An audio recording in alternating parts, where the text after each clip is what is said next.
I didn't get my notification yet. I just got it. We alive? Got live. There we go. Let me turn this down. Make sure I share. Y'all, we gonna take about 5 to 6 seconds to make sure that we share from our individual devices. You know what we do. I got these air horns lit, baby. I'm ready. I'm ready to get this jump off going. Matter of fact, let's bring them air horns back. Let's go. How y'all feeling tonight, fellas? Man, look here, bro. I'm feeling like a bullfighter. Tyler, man, I thought you was going. I said we were supposed to share. I ain't say leave. Hey, it's on my phone. Sorry. Back. Hey, we gotta give a shout out to Shamart because he's back with us on these You Monday see it, nights, don't you? keeping You it see it, real. don't you? All right, but ladies and gentlemen, boys and girls, our loyals, what's going on? It is the fellas. We coming to you again with another installment of Monday Night Knockouts. I am your host and 1/4 of this beautiful, beautiful show. It's your boy CJ Hot Fire. Then we have my boy Ron Low GZ down here in the corner for me. My man, Philadelphia fan, what's up? Shamart, man, tell Yeah, the people about yourself, brother. man, listen, I'm just die hard New York all day to the fullest. Trying to figure out a way to keep myself sane with all these teams I'm rooting for that can't get themselves out of their own way. Yes, All right. that. For, Keeping it for real. everybody who doesn't know, the queen of our show, we have a queen on here, Nicole Sunshine. This is her husband. This is the Mister. I would hate to say better half, but Better the equal have. half of 50 50. the sunshine and the brightness. So we appreciate you on, man, and hopefully we can get you as this consistent, get you coming on. But last but not least, we have my co-host, the Oh, I like Bright the way that Spot sound. Podcast, Mr. T. Fulgh. What's going on, my In the brother? building. What's going on, man? How are you doing? I'm I feel doing like well. it's been a while since I've been on. I've Right, been busy. man. Been You busy. got Sorry. you Sorry. got as Toast to Ron would say, you y'all. got ghost on us last time. But we back, baby. We Yeah. back. We back. We back. All right, so we always start the show out with a knockout. It is called Monday knockouts, right? So we have to start them out with a knockout, and we're gonna end with a haymaker. So Tyler, take them into the knockout. So this past weekend, UFC 252, we had probably the biggest fight in UFC heavyweight history. Daniel Mm. Cormier versus Stipe Miocic, the trilogy. Uh, Stipe Miocic ended up pulling it out unanimous decision. It was a good fight. I think it was pretty obvious that Stipe won, but it wasn't just domination. It was also Daniel Cormier's last fight. Probably, sometimes these athletes, if they're really retired or not. But he is my personal favorite fighter of all time. So it was a little hard seeing him lose his last fight, but it is what it is. He had a great career, so I'm not gonna take Mm-hmm. anything away from him. It's been a pleasure watching him. And he's a commentator for the UFC, so we're gonna hear him. He's gonna be around for a while. That's what's up. That's what's up. Man, take me into this fight though, man. Okay. Let me put that open. Like and I'll just go ahead and get for the non like fan, right? For somebody who doesn't get into it, like kind of break down the importance of this fight. Like what was the meaning of it? Like kind of get some juicy details, and then I need you to explain to me how I seen somebody get poked in the eye and the fight didn't stop, man. Like I got that. That has to be explained. The people have Okay, to know. I got you. So, first of all, the reason why it was so important is because the first time they fought, roughly about 2 years ago, I don't know the exact date, but Daniel Cormier was the light heavyweight champion. Went up in weight and knocked Stipe out to win heavyweight title. Then they rematched last year, literally this time. Stipe beat him, but it was kind of like Daniel was whooping him for the first like 2.5 rounds, and then something happened. He got really tired and he started getting hit with the body shots. Stipe capitalized, not taking anything away from him. He's the man. And then finally they got their rematch to settle who's the greatest heavyweight. Let me backtrack. Stipe, Yeah. before he lost to Daniel Cormier, had just broken the record for most defenses in the heavyweight division title. So DC snapped that, and then Stipe came back, got his belt back, and then defended it again this weekend, so he proved himself the best heavyweight of all time. And then for the eye poking, the crazy thing is the first two fights, Dan Cormier had problems eye poking Stipe. It's not on purpose, especially for Daniel. That's what we gotta talk about if it was intentional, because people try to make it seem like sometimes it was intentional. You can't let these trolls get to you, man. When you're fighting with the wrestler and you're shorter, that's kind of how you have to like fight their hands so they don't get. You gonna come here on live and make it seem like Stipe did not intentionally poke DC in the eye, and it threw off the whole entire fight, bro. If you were watching it, and the way he came off about it, he was like, "Whatever, I don't care." It could like he let it seem like it happened. That's what his vibe. Did you listen to the interview? He was so sorry. He felt so bad. He was like, "I said sorry during the fight like 5 times while they were fighting." He genuinely felt bad. And same with Daniel Cormier, poked him in the eye earlier in the fight as well. So I can see why people think that he did it intentionally, but I personally don't think so. Those dudes are both like really good guys, so I don't think they did intentionally. What DC? Go ahead. Holyfield type deals. Hey, that was intentional. no way that was. But I mean, all right. So a professional fighter, I'll just play devil's advocate for someone who, if it's some boxers that I know. I like boxing. I like the art of it. I like to watch the skill, the dancing. One thing that kind of gets me is like the goriness of UFC, the bloodshed. Like, and yes, people do say, "Oh, you just weak and you're softened." But just somebody growing up watching boxing, this is new to me, and I try to get into it. For a professional fighter, in my opinion, and it's just I'm not a professional fighter, but somebody who just grew up liking boxing. But for a professional to, you have your setup, and for you to swing, and for your hand to be kind of open, for you to, like, I almost felt like he meant to do it. I almost gotta look at it. Just did it so fast he got away with it. But when we were trying to slap him and he missed, like, how does your hand get there? Like, you a professional fighter. It's different for me. I can explain it. Okay.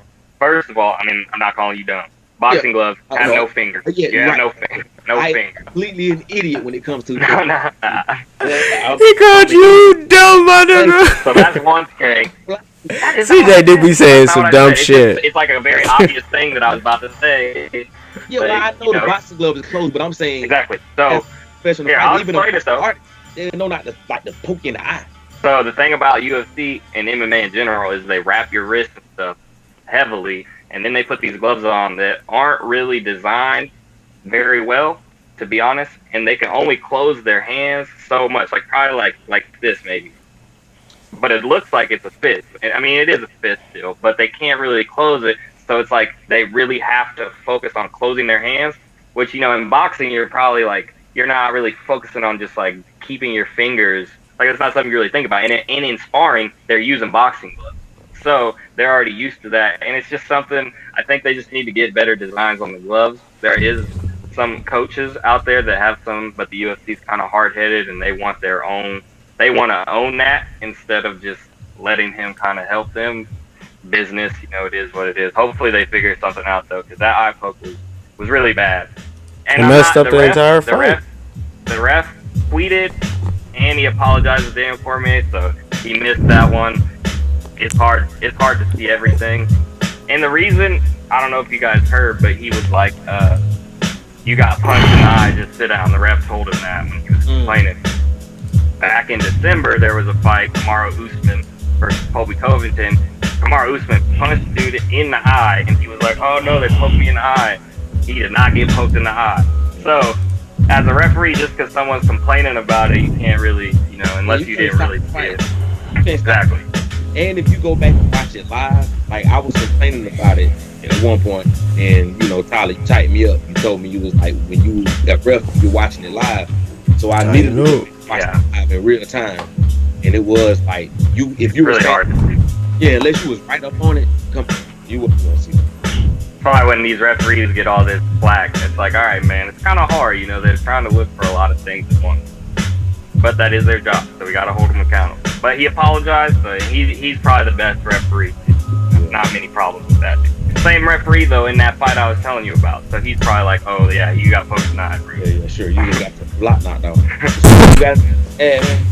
Man, all I want to know is how do these dudes prepare for defending themselves when it seems like there's just no rules to the rules? I mean, watching the fights, man, it's like, man, even in street fighting, there's certain rules, man. You don't go below the waist. You don't fight. You don't. Yeah, those are rules in the UFC as well. Those are rules. I just don't know how they prepared to defend themselves with this fight, man.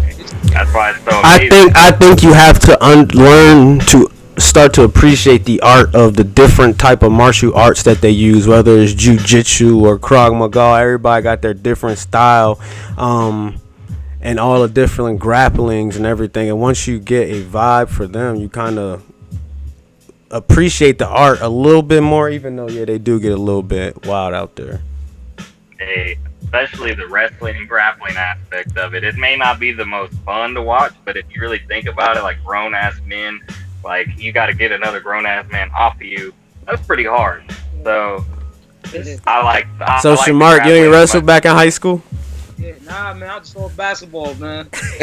I wrestled for 3 days. I was done.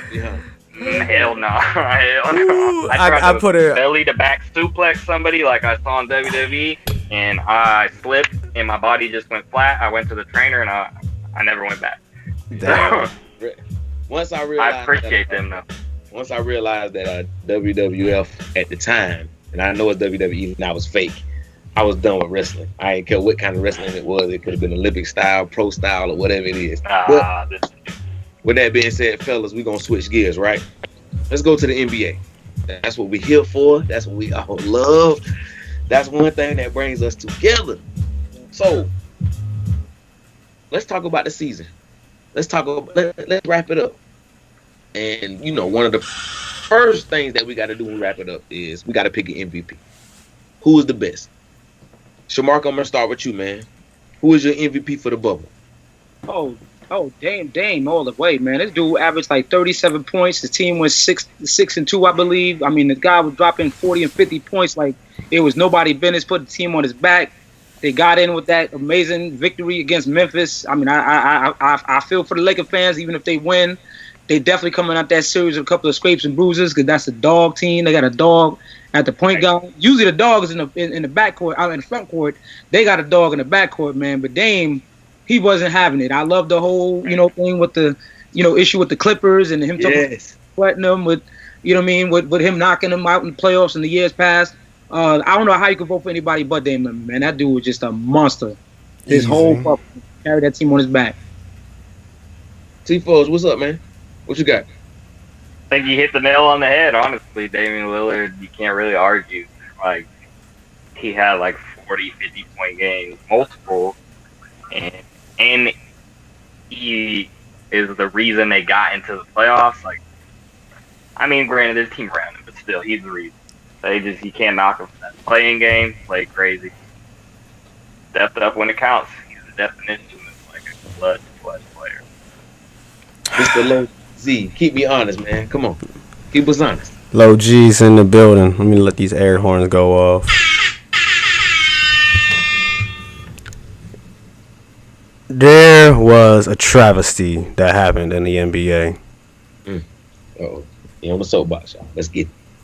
If we're going to talk about this regular season, we're going to have to really break it down because the NBA brought back 22 teams for one specific reason, to get Zion's big, hunky-dory, chunky, limp like he got something. Ooh, that boy. We're going to pray for him and his leg. But he sat out the entire time pretty much. But what we did... Go ahead, what? Not his choice. Don't put Zion down because he was undefeated. Yes. Hold on to that thought. Because we gotta talk about that. And Alvin Gentry. Injury, no matter what the cost is, or no matter what the team says, you better be out there.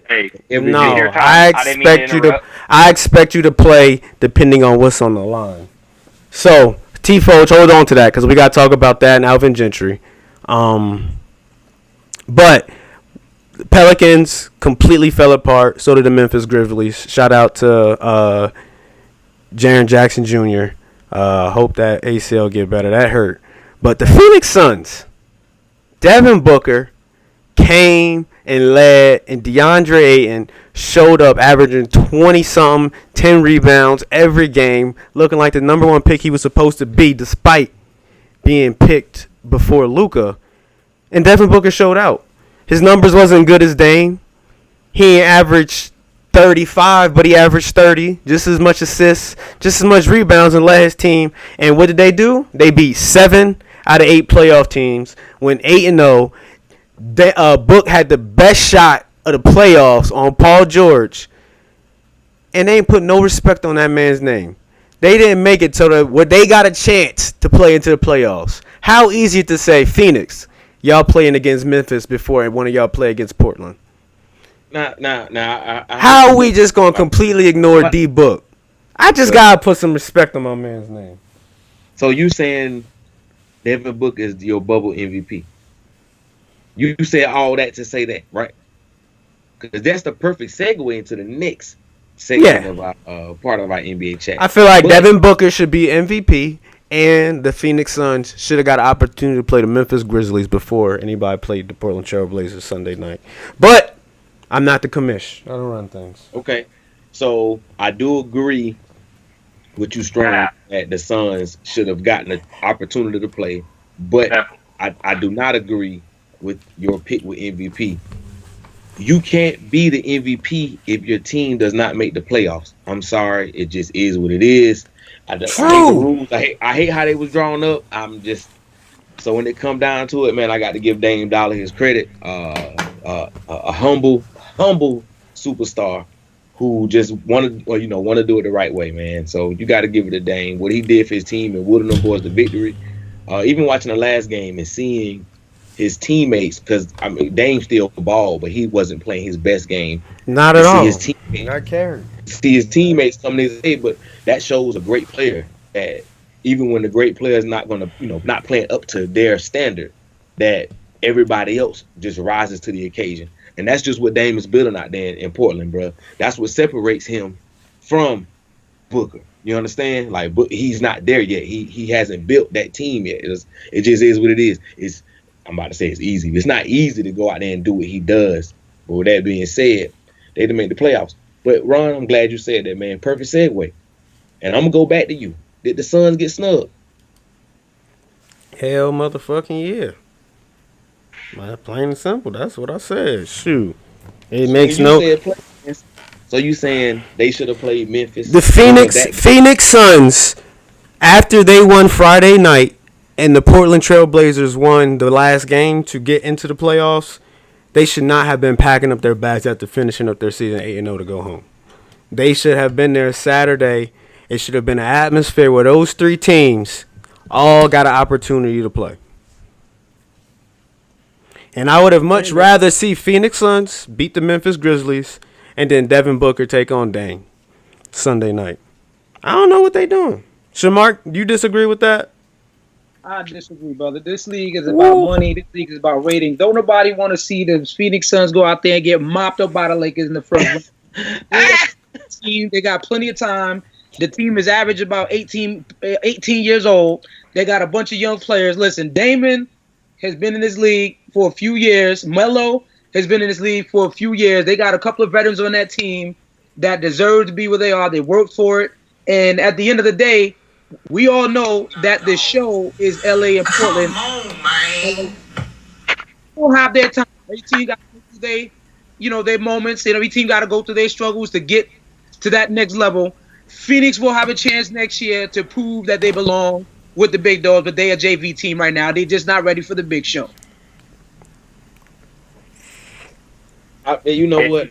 I agree. Hey, top. Don't lay your ass back down and come holler at me tomorrow when you sold. Because you high right now. Tell them what you think, man. Hey, can you bring some balance to the show?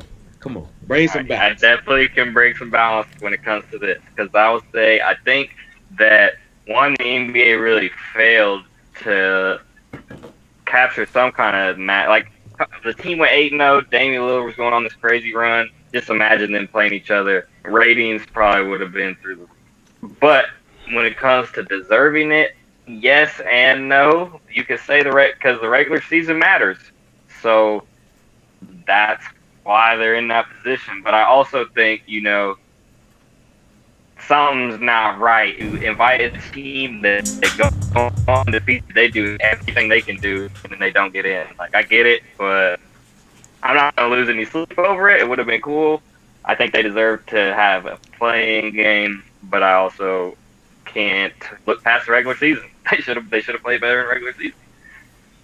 That's one thing that I agree on. They should have played better in the regular season. But my only right, and you said it, man. Why invite me if I have zero opportunity to advance?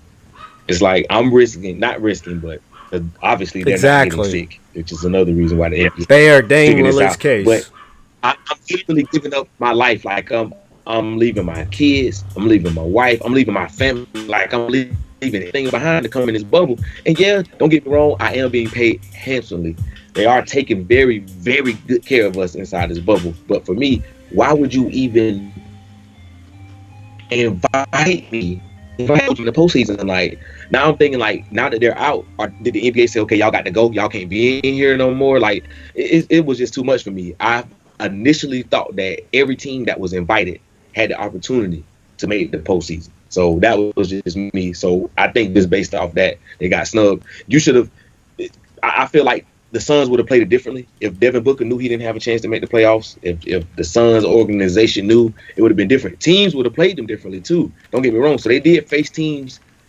I want to say best shot. They faced teams best shot. But if teams knew, okay, well the Suns not gonna make it anyway, they'd have been like, all right, well we're gonna throw this, so. Okay, I would like to add something to that because, like, technically, they did have a chance to get in. They just had to have every single team that got invited to the bubble had a mathematically good shot, or not good shot, but they had a chance to get in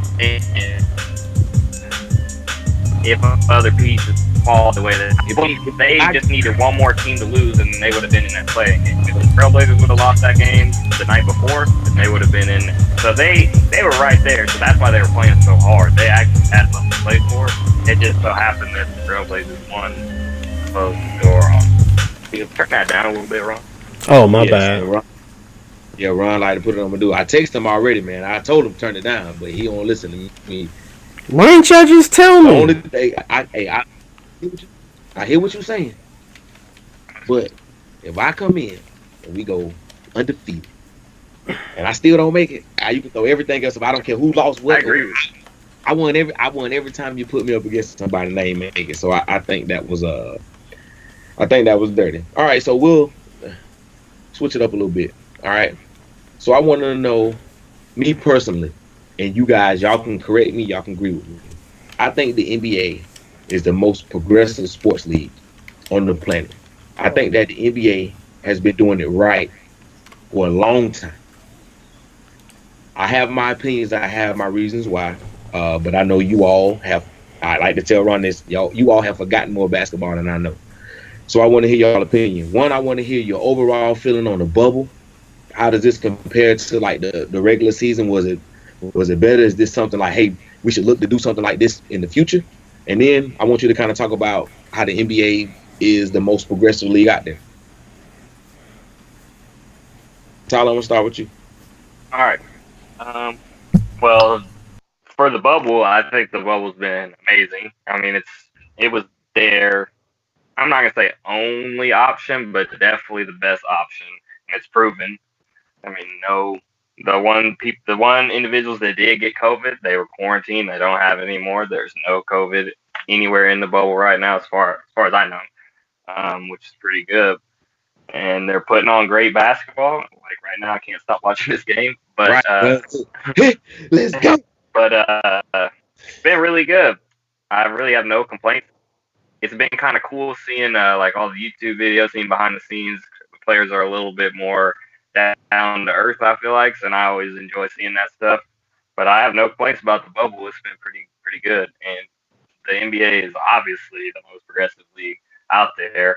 Really, no competition. I'd say maybe like MLS is second, and that's like, come on, nobody's talking about that. So I love that the NBA is doing what they're doing, and I think it is got to do with the fact that we see the players so much, so we resonate with them more. So the NBA understands that, and they know that they got to give these players a little bit more opportunities to do what they do and speak about what they want to speak about. That's what's up, man. That's a great answer. Shamar, pass it to you, man. What's going on? Absolutely, man. First of all, if we go back to March, the NBA was the first professional league to shut it down before the federal government. They had bigger balls than the president did. And it was right, not only the players, but for the fans. So let's get into them. These guys have been doing it right since this thing started. Even before, the NBA players always had a voice. They had a voice when Kaepernick was kneeling 3/4, with the aggressive approach they're taking with investing money and time in social justice and giving the players an opportunity to speak their mind, wear their jerseys. They got it right. They didn't let the money dictate anything. They didn't allow the government to dictate anything. They took the initiative to make a decision, the tough decision, but they actually probably not because out there decisions that they probably and then put things spike in Florida, Vegas, or whether they should somewhere else. They didn't hesitate. They didn't get rough. They did their research. They had specialists. They had all the guys to make sure they would put these guys in a safe environment. They made accountable if they missed the test, or they make them be quarantined if they left the bubble. If you were doing chicken wings at the strip club, or you were at KP one day. They did it the right way. And now you see how they doing it. You got little long, microphones. Got the announcers and glass booths, and I like they did. I believe that they are very genuine in their intention to make a difference outside of basketball. I don't believe the NFL is doing it because they want to do it. I believe they're about the bottom line. But I really believe that the episode, right? Yeah. The commissioner of the NBA, he knows what he's doing. I trust him. I believe in him. I believe he's doing it right. And I think the NBA has for some great things. Next is even when it's thing. Well, I don't think their fight for the empowerment of these players for social justice is going to stop. I don't think it's just lips was giving us. And LeBron, who's really, let's be honest, he might as well be the commissioner of the league. This guy's got as big a voice as anyone, and they don't try to shut him down. They allow a mouthpiece, a lot of to make certain decisions. They get the input on the players because the NBA understands where the bed is. Well, Ron, it's on you, man. I have nothing to say behind it. Ron, what you got?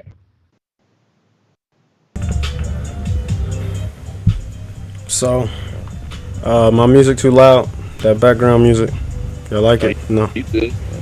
My internet connection is lagging now. So, I'll be the devil advocate because I do have a couple of issues with the NBA and how everything went down. One issue being Zion Williamson.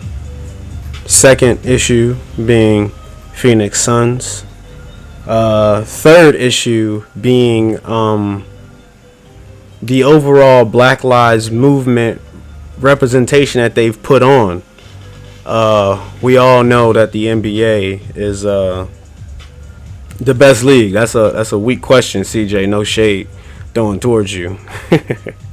But I guess that was shade. But I feel like they could have done more for our movement. I actually was the NBA. I said not only was it the best sport league, but was it the most progressive as well. So hopefully you heard that part of the question, my brother. Yeah, that's an easy. They're the most progressive. I mean, they got Black Lives Matter across the court. Okay, but now getting into why the reasons why they aren't progressive enough. Don't drop. Don't question. Just yes. That's a tough question to answer, but I do feel like we are losing focus. And I feel like if I was an NBA executive, I'd be like, hey, let's make sure we remain and keep our focus, on what we're supposed to do. But the playoffs are just starting. Let's see how things go and what it comes and what it's about. Because right now, they are rushing up the NBA season. They're trying to get it done quicker and quicker and quicker, and they're focusing on getting out and capitalizing. I don't know what the plan is, but to get ready for next season in December. So their focus, I don't know if it's where I think it should be. Okay, let me play devil's advocate then. What more would you like them to do? That's a great question. Well, the first thing that came to my mind is I didn't want to say it right off the jump, because it's the easy way to go. It's the cash grab. It's like the charitable efforts. It's like where are we helping at? What are we really doing? And what we really need to do is make economical impacts, makes impacts medically, makes impacts with the schooling systems. Who are we helping? What organizations are being brought about? Like, we don't really see any of that. Like, at halftime shows, hey, this is this organization. They are doing this, this, and this for the community. They're doing this, and we are celebrating them at the NBA. Things like that. But I would like to see more. More education, more things being taught.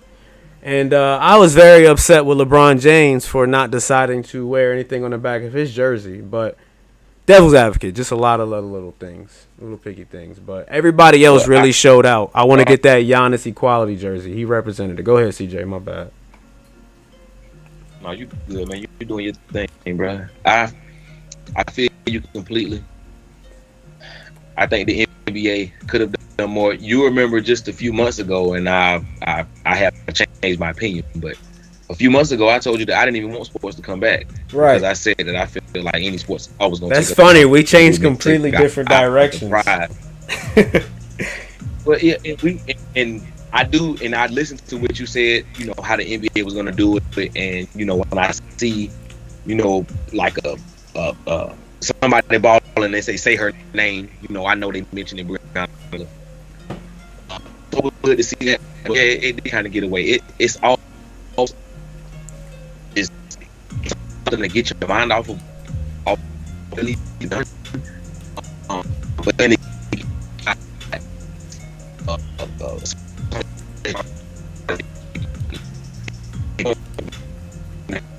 so I'm going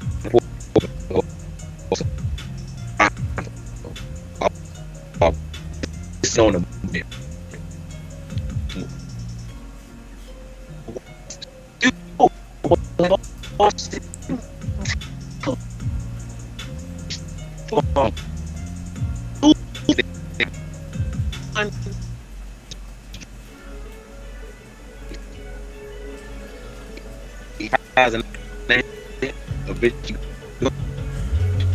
a second piece is who the hell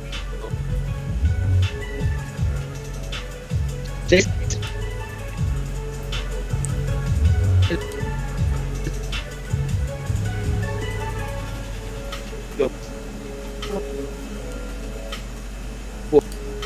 West. We know how he's a very educated brother. In Francisco, he was undrafted before. The first African American president NFL football team. The Washington football team, in my opinion, is one of those despised teams because of the name. The most progressive team. Speaking of progressive. So it's even Dan Snyder, done. I can't do this with Dan Snyder's